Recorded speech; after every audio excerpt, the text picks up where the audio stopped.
Welcome to the Hidden Archives. I am your host, Nicole Clark. This is episode 12, which means that the next one will be the last for this season. However, we do plan on doing some between-season content. This may include behind-the-scenes stuff, interviews with various individuals associated with the show, some news stories here and there, and/or other content, so just stay tuned. The season finale should be out in 2 weeks, but we may need an extra week to get things just right, so please be patient. I promise it will be worth the wait either way. We don't normally deviate too far from horror to find wise individuals to quote. However, this evening, our warning is brought to you by C.S. Lewis from his book, The Screwtape Letters. Courage is not simply one of the virtues, but the form of every virtue at the testing point, which means at the point of highest reality. So from this point forward, you will be testing your own courage against our reality. If you choose to enter the hidden archives, if you choose to study the tomes, if you choose to take this journey with me, you do so at your own risk. Profanity and disturbing content may follow. This is your warning. With the existence of email and text, letter writing has fallen out of vogue as a form of popular communication. However, it still feels meaningful to receive a handwritten letter. This search for meaning might drive people to certain extremes to obtain such a thing. But how far is too far? Our story this evening will seek to provide answers here, but it may not be for everyone. Thus, we address it to whom it may concern.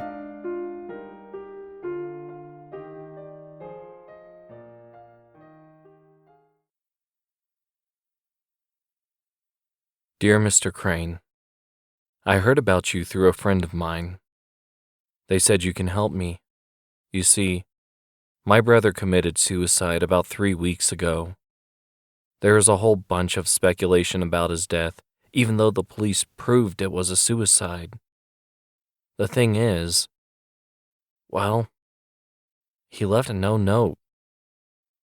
This has caused a stir, and I just want his memory not to be tarnished by people's constantly badgering me and talking about him and our family behind our backs. I want things to return to normal, and I heard you can help that happen. Please, just write a simple note for him.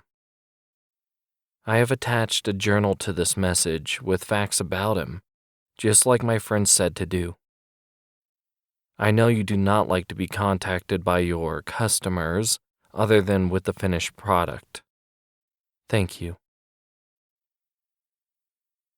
I'd read hundreds of letters just like this one over the course of my career.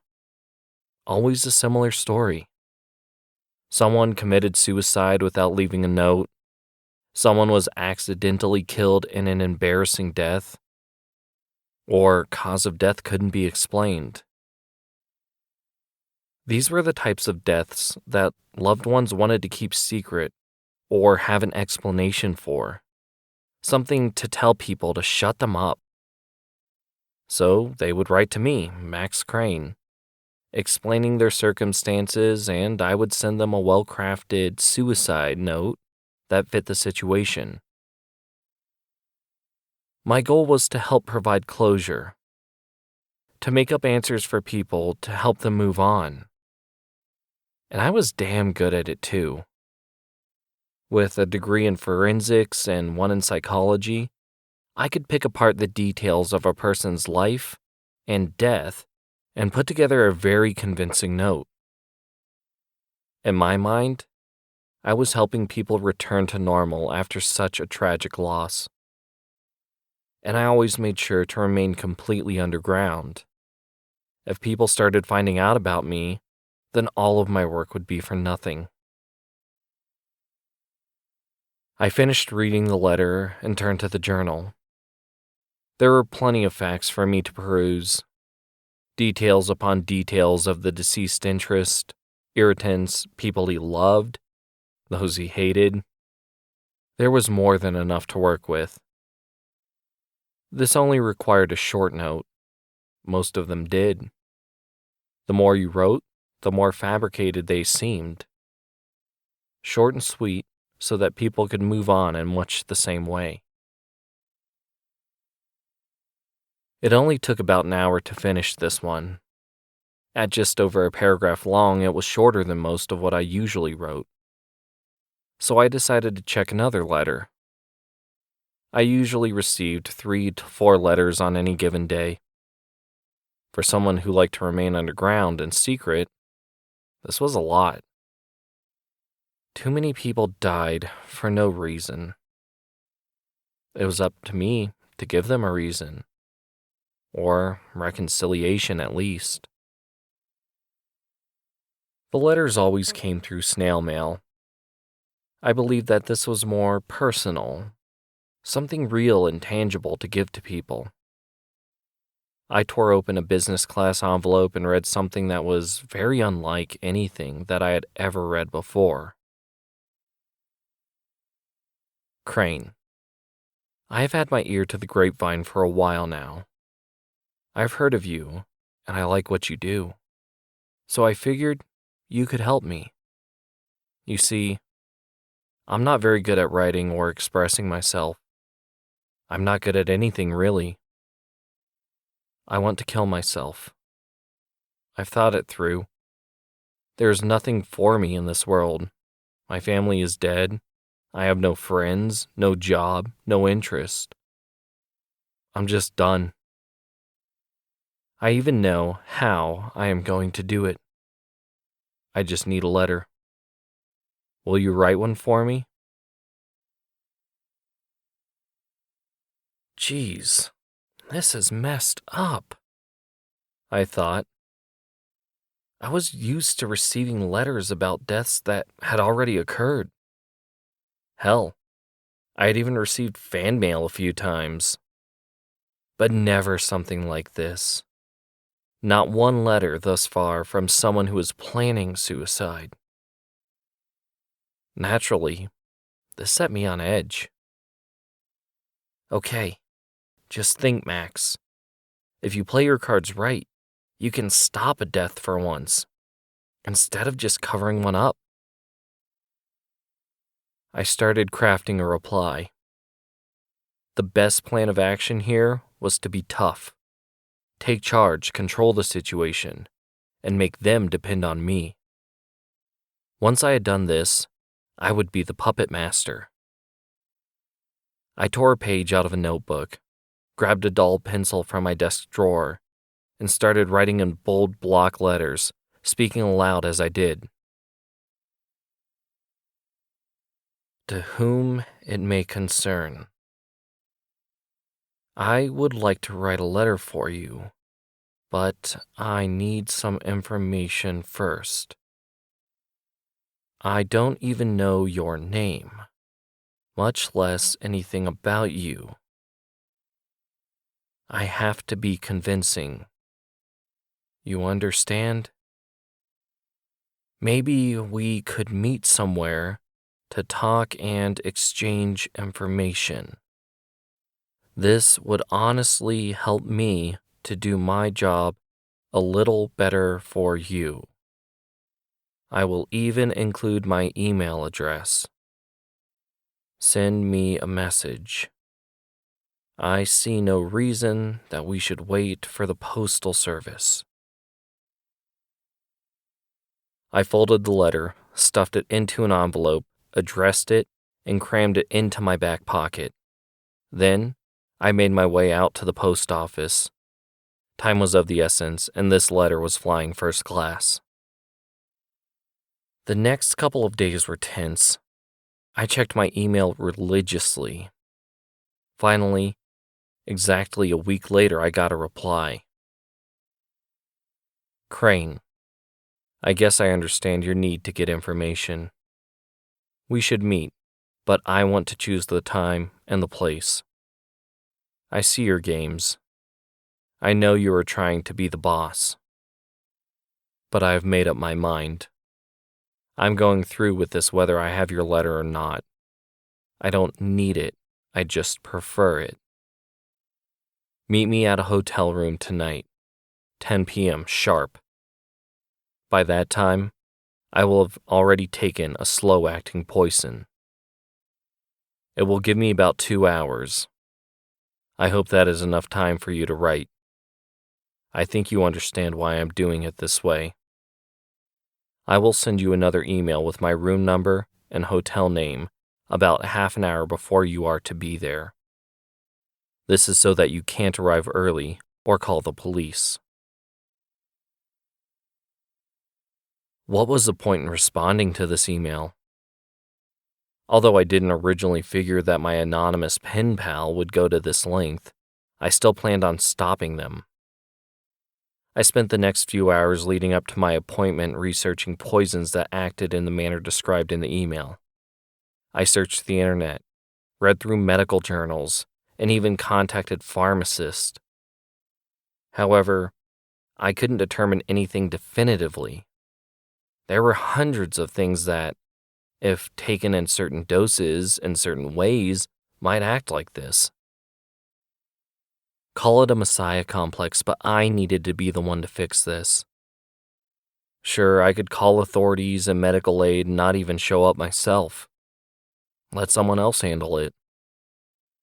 But I was responsible for this.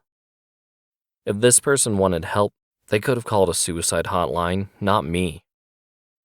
My career in crafting suicide notes had caused this. I did plan to call for help once I was on location, but I would have to be out of there before they arrived because I couldn't risk being discovered.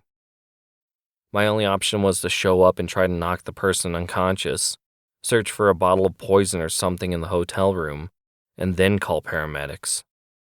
This would have to do because it was already 9:15, and I was out of time to think of an alternative.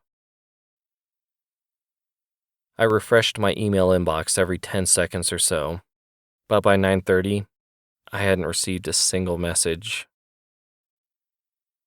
Did they back out of it? Or was the person already dead by some accidental overdose? I knew nothing. Not what might be going on, not the person's name. I didn't even know if they were a guy or a girl. Finally, at 9:40, I got the next email. I wrote down the information on my palm, checked to make sure I had my cell phone to call the paramedics, and rushed out the front door without even bothering to lock it behind me. I got to the hotel with only 5 minutes to spare. But these few precious minutes were eaten away by the elevator ride up to the room. Why the hell is this freak on the 9th floor? Are they actually going to jump or something? Hurry up, you piece of garbage! The ride seemed to be taking forever, but the old-fashioned dial that counts the floors finally slowed and then stopped on 9. I ran down the hall, counting rooms as I went. 901, 903, 905, 907. That's it, 915. It was a corner room at the far end of the hall. I looked at my watch. It was already 10:02. Hopefully, this person was gracious with time. I knocked, waited, and finally an older woman answered the door. She looked me over. Don't you have a notebook or something? What are you going to write my note with? I hadn't considered this. I had to think quickly. I was just going to write it on the notepad. Hotel rooms always provide a notepad by the telephone. I thought it would make it more genuine. The woman smiled a sideways smile, which was actually more of a smirk mocking my folly, and opened the door a bit wider, gesturing for me to enter. It was an old hotel. The door still used keys, and the lock was fashioned so that the key had to be used on either side of the door to open it. When I entered the room, the woman turned the lock and broke the key off inside. Wait, what'd you do that for? I was confused and starting to get a bit nervous. What had I gotten myself into? Oh, that was just an accident. Terribly sorry. The woman was wearing the same queer smirk as before when she said this. She crossed the room to where I was standing by the bed and asked me to take a seat. Then, the woman sat in the chair by the telephone, found the notepad, and tossed it carelessly over to me. So you can write my note. Something wasn't right. I stayed quiet for a while and tried to figure out what was going on. What's the matter? Writer at a loss for words? She laughed. Well, I do suppose I should introduce myself, though I am already pretty familiar with you. What's happening here? What are you going on about? Things were getting a little too weird for me, and I suddenly got a heavy feeling in my gut. The woman changed her demeanor in a flash, from the silly sarcastic to quivering angry. Let me explain, you little prick. I know what you're all about. I know what you do. Writing letters for people who died or committed suicide? What type of service do you think you're providing? Do you think you're some sort of twisted angel of death? Giving hope and peace to people who are hurting? Reeling at the loss of a loved one? Well, you aren't. You're just a sick jerk. Who are you? What is your problem with me? Are you some kind of nutcase or something? No, Mr. Max Krane. You want to know what this is all about? How I heard about you? My son. It was my son. He died 3 years ago today. It was an accident. He was out in the country, had done a bit of drinking, then got into a car with his girlfriend and went speeding away. The car crashed.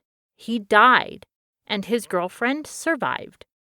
She wasn't even injured. She just walked away. But she wasn't worried about my son. She didn't care about him. She only cared about herself. She knew she would get in trouble if anyone found out that she was drinking and hooking up with him. She was drunk and high out of her mind.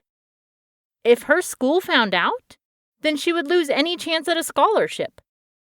So she lied. She told everyone that my son was depressed and contemplating suicide. So she formed a plan and said that he had gone out that night by himself to kill himself. It was perfect. She was uninjured, so everyone believed her when she said she wasn't with him.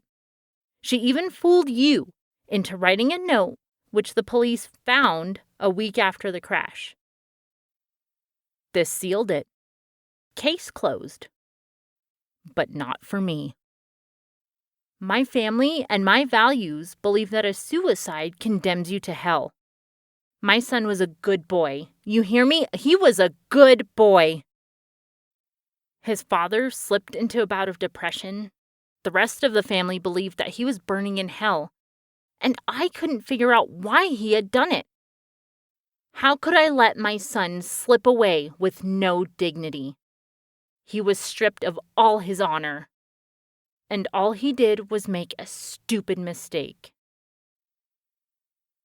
But you were responsible for all of it. Without your little suicide note, all of this wouldn't have happened. My son's memory would be kept alive in honor. The only reason I know about you is because my son's little harlot came to me and explained everything after she saw how torn up my family had become. But it was too late for that. It was too late for everything. Look, I had no idea. I just try to help people. I never imagined, I didn't think. No, you didn't think. You didn't consider what you were actually doing. How you make other people feel. Not everyone thinks the way you do. So you know what? I'm going to expose you. I'm going to make you pay. And this is how. You are going to write one of those little notes that you are so good at writing, and you're going to explain what it is you really do. Then you're going to sign it. Finally, I'm going to kill you. No longer will you be able to destroy the memories of people.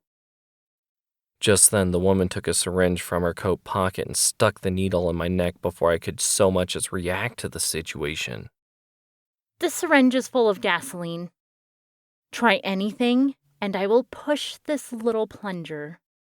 You will die a pretty quick but painful death. And I can and will make it look like a suicide. But I want you to write the note first. Trust me, it will feel better to confess, to get your crimes in the light. Either way, you are going to die. So you might as well die with what little dignity you can manage. Now write!" I picked up the pad and pen. My hands were shaking. What was she going to do? Maybe this psychopath was right. Maybe I should confess. Maybe I really was hurting people and not providing the service that I thought I was. So I started to write. But before I could finish a sentence, the pad flew onto the nightstand and the pen tore itself from my grip. Then, it started writing on its own. "Mom, I know it hurts. I am sorry I can't be there with you to take away the hurt. But I am here for now. I made a mistake. It was an accident, but it was my fault. I chose to drink and drive.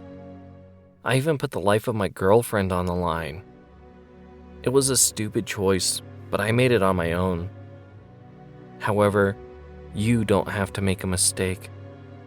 Please, let this man go.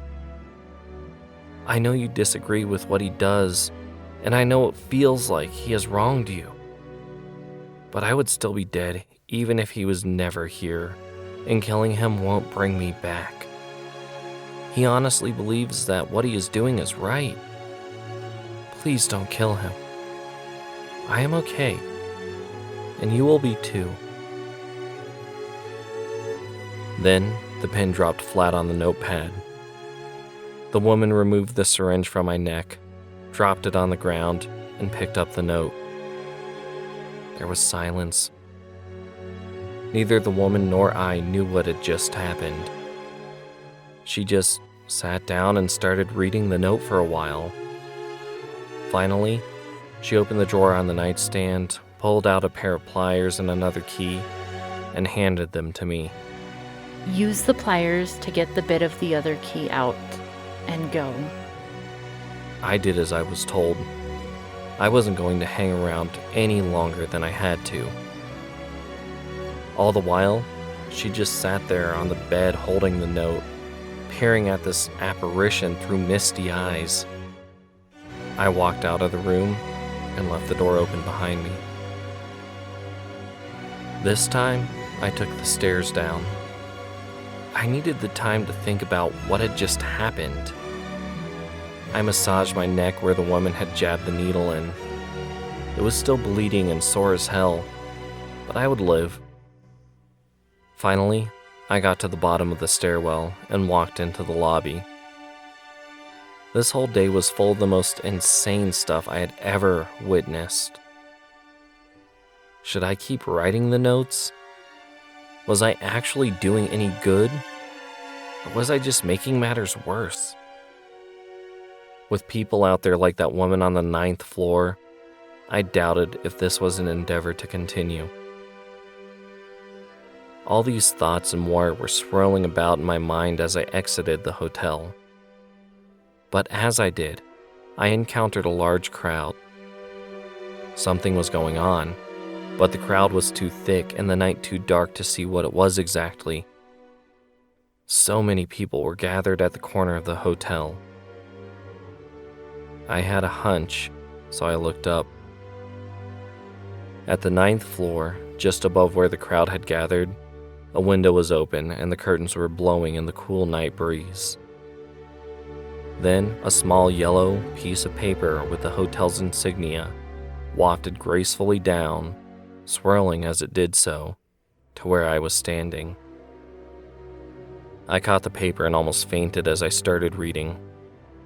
It was the same piece of paper from the room that the note magically appeared on.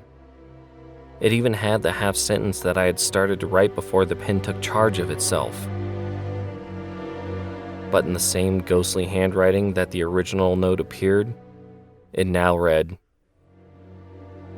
"To whom it may concern. I know what you did. Your sins do not go unnoticed. You are responsible. End it now. Life is not worth living. Join the ranks of the damned where you belong." Signed, Max Krane.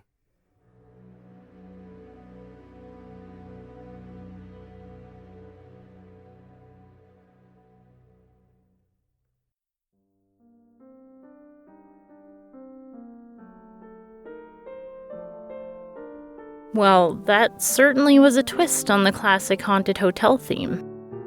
For devoted fans of the show, you may assume that the name of the hotel was the 71st Street Hotel. For new fans, this is a free connection for you. Check out the episode Thirst to make the connection.